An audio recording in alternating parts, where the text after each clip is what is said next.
જય માતાજી મિત્રો, આજે આપણે ફાફડા, ગાંઠિયા, ખમણ, ભજીયામાં ખાઈ શકાય તેવી કઢી બનાવીશું.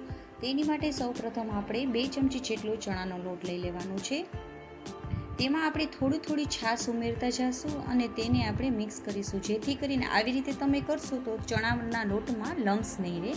થોડી 1 થી 2 ચમચી પહેલાં છાશ ઉમેરવાની અને પછી તેને આવી રીતે એકદમ સરસ રીતે ચણાના લોટને મિક્સ કરી દઈશું.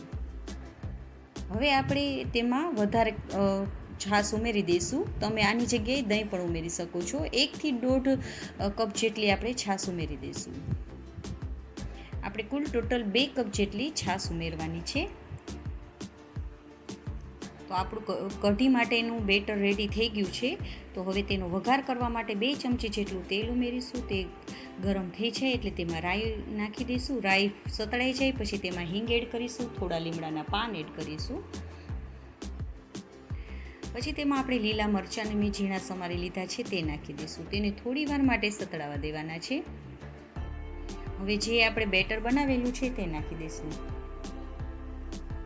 તેમાં જરૂર મુજબ હિંગ એડ કરી દઈશું. હવે આપણે કઢીમાં ઉભરો આવવા દેવાનો છે. કઢીમાં ઉભરો આવી જાય પછી જ આપણે તેમાં મીઠું અને ગળપણ નાખીશું, જેથી કરીને આપણી છાશ ફાટે નહીં. હવે ઉભરો આવી જાય પછી તેમાં મીઠું અને ખાંડ નાખી દઈશું.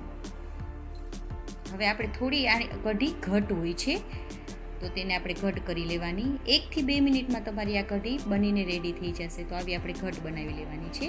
તો આપણી કઢી રેડી થઈ ગઈ છે. અને હા, જો તમને આ મારી રેસીપી ગમી હોય તો લાઈક કરજો અને મારી ચેનલમાં નવા હોય તો સબસ્ક્રાઈબ કરવાનું બિલકુલ ના ભૂલશો. જય માતાજી મિત્રો.